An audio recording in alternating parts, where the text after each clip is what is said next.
बिस्मिल्लाहिर्रहमानिर्रहीम। इस वीडियो में मैं पीते में बनने वाली पथरी पर डिस्कशन करूंगी। पीते में पथरी क्यों बनती है, इसकी असल वजह क्या है, डायग्नोज होने की सूरत में क्या करना चाहिए। जब आप में पथरी डायग्नोज होती है, आप डॉक्टर के पास जाते हैं तो वो आपको ऑपरेशन रिकमेंड करते हैं, गाल ब्लैडर को रिमूव कराने का मशवरा देते हैं। तो गाल ब्लैडर रिमूव करवाने के आफ्टर इफेक्ट्स क्या हैं, इस पर बात करते हैं। अब पीते में पथरी जब बन जाती है तो ये मसला गाल ब्लैडर का नहीं होता, ये मसला लीवर का होता है। आपके जिस्म में कोलेस्ट्रॉल ज्यादा होता है और ये पथरी आम तौर पर कोलेस्ट्रॉल की बनती है। अब जरूरी नहीं है कि आप खुराक में ज्यादा फैट्स ले रहे हो, आपकी डाइट में कोलेस्ट्रॉल ज्यादा हो तो ही आपकी बॉडी में इसकी कोलेस्ट्रॉल की मिकदार ज्यादा होगी और ये पथरी बनाएगा। गाल ब्लैडर में कोलेस्ट्रॉल स्टोन की वजह अमूमन ये होती है कि लीवर से बाइल की प्रोडक्शन कम होती है। बॉडी में कोलेस्ट्रॉल है लेकिन इसे कंज्यूम करने के लिए जिस्म के पास काफी बाइल नहीं है। फैट्स की मेटाबोलाइजेशन डिस्टर्ब है, जिसकी वजह से बॉडी के अंदर फैट्स ज्यादा हो जाएंगे और गाल ब्लैडर में स्टोन बनने का अमल शुरू हो जाएगा। गाल ब्लैडर का स्ट्रक्चर देखा जाए तो गाल ब्लैडर तो एक थैली की तरह का ऑर्गन है जिसका काम बाइल को स्टोर करना है। लीवर बाइल बनाता है और ये गाल ब्लैडर में स्टोर होती है, लेकिन इसकी कमी की वजह से जो फैट्स हैं, जो ग़िज़ा के जरिए आप चर्बी ले रहे हैं, वो डिसॉल्व नहीं हो पा रही और मसाइल खड़े कर रही है। बाइल चर्बी को पिघलाती है, इसको डिसॉल्व करती है, इसको तोड़ती है और फिर पेनक्रियास, जिसे उर्दू में लबलबा कहा जाता है, जो बाएं पसली के नीचे होता है, एक एंजाइम बनाता है जिसे लाइपेज कहा जाता है। ये फैट्स को मजीद छोटे ज़रात में तहलील करता है और फिर आप इसे आंतों के जरिए या लीवर में जज़ब करना शुरू कर सकते हैं। लेकिन जब ये सारा अमल बाइल के नाकाफी होने की वजह से सही से नहीं हो पाता तो एक तरफ तो पथरियां बनती हैं और दूसरी तरफ न्यूट्रिशनल डेफिशिएंसीज होती हैं। एक वजह तो ये है गाल ब्लैडर के अंदर पथरियां बनने की। दूसरी वजह जिस्म में इजाफी एस्ट्रोजन का होना है। यही वजह है कि देखा गया है कि ख्वातीन में पथरियां बनने का रुझान ज्यादा पाया जाता है। प्रेगनेंसी के दौरान क्योंकि एस्ट्रोजन हार्मोन ज्यादा बनता है तो इस दौरान ख्वातीन को पित्ते की पथरी का सामना करना पड़ सकता है। फिर जो ख्वातीन कंट्रासेप्टिव पिल्स ले रही हों या हार्मोनल रिप्लेसमेंट थेरेपी पर हों, इनमें एस्ट्रोजन की मिकदार ज्यादा होती है तो इनमें पित्ते की पथरी बनने के चांसेस ज्यादा होते हैं। कार्टिसोल की ज्यादा मिकदार भी पथरियों का बाइस बन सकती है। अब जिस्म में कार्टिसोल की मिकदार ज्यादा क्यों होगी, तो ये स्ट्रेस की वजह से ज्यादा हो सकती है या टोबैको या दीगर मंशियात के इस्तेमाल की वजह से कार्टिसोल का लेवल बढ़ सकता है या मखसूस किस्म की दवाइयाँ भी इस में इजाफे का बाइस बन सकती हैं। जरूरत से ज्यादा कार्बोहाइड्रेट्स और शुगर का इस्तेमाल भी पथरी का सबब बन सकता है। ये ज्यादा इंसुलिन बनाने का सबब बनता है जो बाइल रिजर्व्स को खत्म करती है, जिससे लीवर का फंक्शन डिस्टर्ब होता है तो पित्ते की पथरी का सबब बन सकता है। यही वजह है कि डायबिटीज के मरीजों में पित्ते की पथरी और दिगर जो डाइजेस्टिव इश्यूज हैं वो मसाइल इस तरह के पाए जाते हैं। अगर आपकी डाइट में काफी फैट्स नहीं है, आप फैट्स फ्री डाइट खाते हैं, बिल्कुल भी फैट्स कंज्यूम नहीं करते, तो फिर आप में बाइल कम बनेगी, क्योंकि फैट्स खासकर सैचुरेटेड फैट्स बाइल बनने के प्रोसेस को रेगुलेट करते हैं, इसको मुतहरिक करते हैं। तो जब बाइल कम बनेगी तो तब भी पथरी बनने के चांसेस हो सकते हैं। इसकी एक और वजह कब्ज है।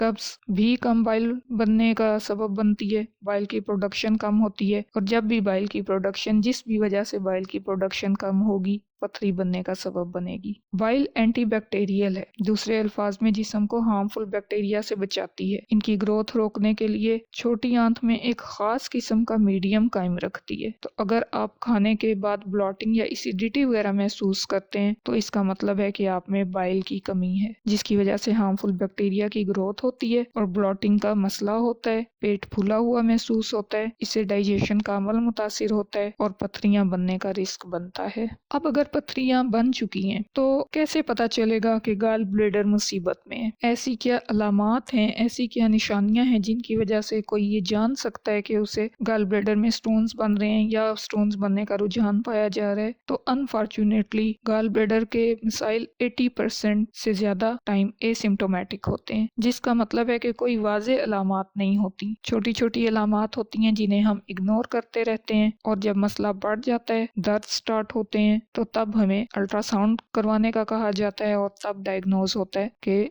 गाल ब्लैडर के अंदर पथरियां हैं या लीवर का स्ट्रक्चर और उसका फंक्शन डैमेज है। तो देखते हैं कि किस तरह की अलामात को हमें नजरअंदाज नहीं करना चाहिए। अगर बाइल की क्वालिटी सही ना हो तो ये बहुत गाढ़ी हो जाती है, कीचड़ की तरह का स्लज बन जाता है, जिसकी वजह से गाल स्टोन्स बन सकते हैं। बाइल डक्ट में ब्लॉकेज आ सकती है। अब ब्लॉकेज आने से बाइल के फ्लो में रुकावट आती है, बाइल की कमी हो सकती है। अब इस वजह से हाजमे की खराबियां होंगी, फैट्स के टूटने का अमल मुतासिर होगा और गाल स्टोन बनने का अमल तेज हो जाएगा। जब ब्लॉकेज आती है तो दर्द महसूस होता है। जब बाइल डक्ट्स स्ट्रेच होती हैं, जरूरत से ज्यादा फैलती हैं, तो दाएं पसली के नीचे शदीद दर्द महसूस होता है, मतली महसूस होती है। यह दर्द ऊपर की तरफ उठता है और कमर में स्कैपुला और वर्टिब्रा के दरमियान, जो वर्टिब्रल कॉलम है इसमें और कंधे की दरमियान दर्द महसूस होता है। ब्लॉकेज के नतीजे में बाइल लीवर में ही रहेगी। इसकी मिकदार ज्यादा होने की वजह से यरकान की अलामात आएंगी। आपकी जिल्द और आंखों की सफेदी में पीला रंग आएगा। फिर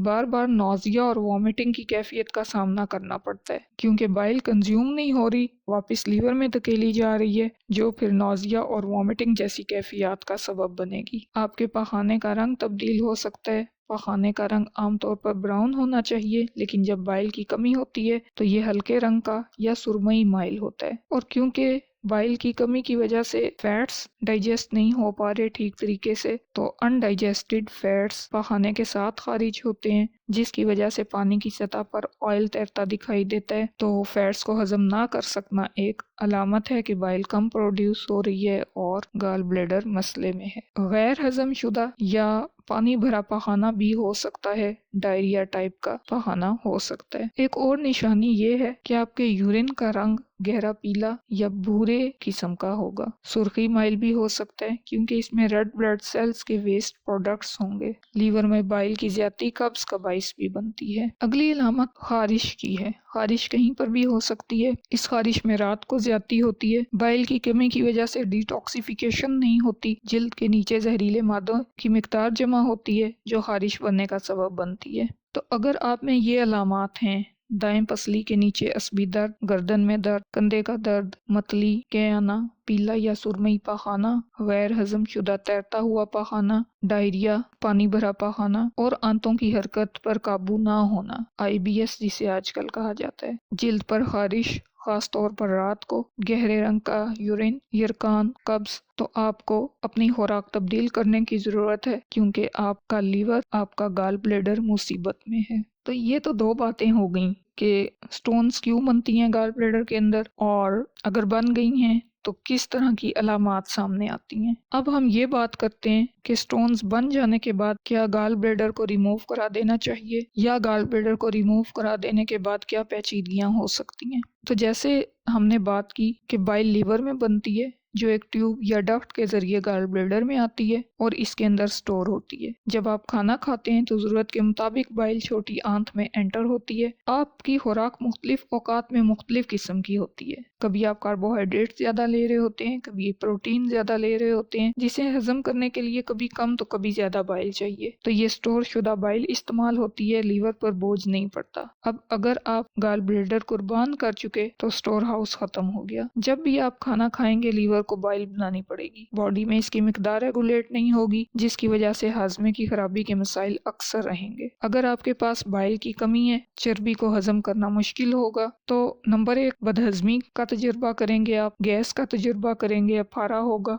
नंबर 2 कब्ज होगी। बाइल के फंक्शंस में से एक फैट्स को डाइजेस्ट करके बड़ी आंत को चिकना करने में मदद करना है। अगर आपकी लीवर में बाइल ज्यादा है तो आपको कब्ज हो सकती है, लेकिन अगर ये बाइल लीवर से आंत में आ जाती है और आंत में इसकी मिकदार ज्यादा होती है तो फिर डायरिया हो सकता है। दोनों सूरतों में हाजमे के मसाइल होंगे, और ये इसलिए कि बॉडी के पास बाइल स्टोर करने के लिए गाल ब्लैडर नहीं होगा। कुछ हार्मोन्स T3 को T4 में तब्दील करते हैं। थायराइड हार्मोन्स के गैर फॉल वर्जन T3 को फॉल वर्जन T4 में तब्दील करते हैं। बाइल इस तब्दीली को मुतहरिक करता है, तो बगैर काफी बाइल के ये आपके जिस्म में हाइपोथायराइड की अलामत पैदा कर सकता है। हाइपोथायराइडिज्म हो सकता है। अगला, जब बाइल की नाकाफी मिकदार होगी तो इंसुलिन रेगुलेट नहीं होगी। اور جب انسولین ریگولیٹ نہیں ہوگی تو پھر ڈائبٹیز ہونے کا خطرہ بڑھ جائے گا۔ جب بائل ریگولیٹ نہیں ہوتی تو آپ دائیں کندھے میں شدید درد محسوس کر سکتے ہیں۔ جب بائل کو سٹور ہاؤس نہیں ملتا تو وہ لیور کی طرف ریورس ہوتی ہے، لیور کی نالیوں میں رکاوٹ اور دباؤ کا باعث بنتی ہے، جس کی وجہ سے درد اور جلن جیسی کیفیت ہوتی ہے، اور یہ درد اعصابی درد ہوتا ہے۔ فرینک نروز اس میں انوالو ہوتی ہیں، جس کی وجہ سے یہ درد پھیلتا ہے، اور پھر یہ درد دائیں کندھے،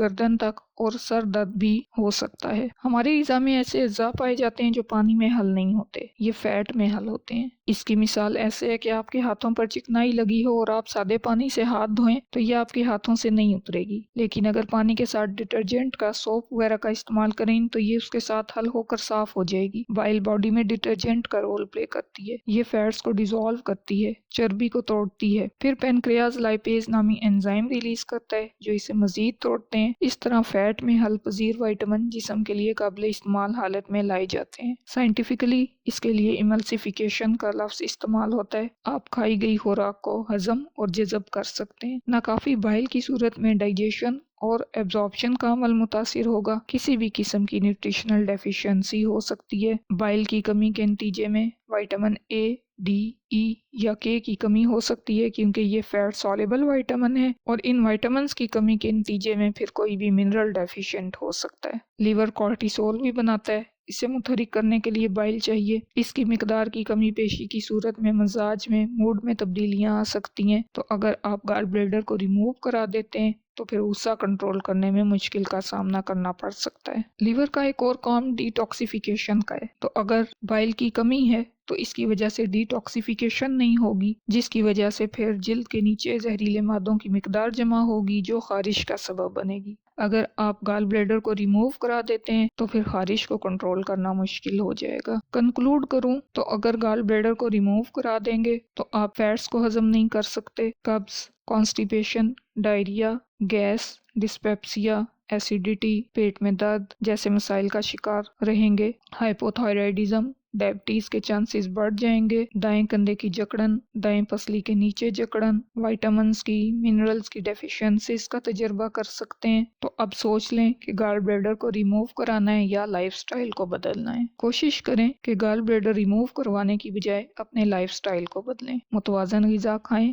ورزش کریں۔ لیور کے فنکشن کو بہتر کرنے کے لیے، ڈیٹاکسیفائی کرنے کے لیے کس طرح کی خوراک کا استعمال کرنا ہے، ڈیٹیل چینل پر موجود ہے۔ علاج کروائیں۔ ہومیوپیتھی میں بہت سی ایسی ادویات ہیں جو لیور کا فنکشن بہتر کر کے بائل کی مقدار اور کوالٹی بڑھا کر گال سٹونز کو ڈیزولو کرنے کی صلاحیت رکھتی ہیں۔ علاج کے ساتھ متوازن غذا اور مسئلہ بڑھ جانے کی صورت میں متوازن غذا کے ساتھ علاج ضروری ہے۔ اللہ ہمارے لیے آسانیاں کرے اور ہمیں آسانیاں بانٹنے کی توفیق دے۔ اللہ حافظ۔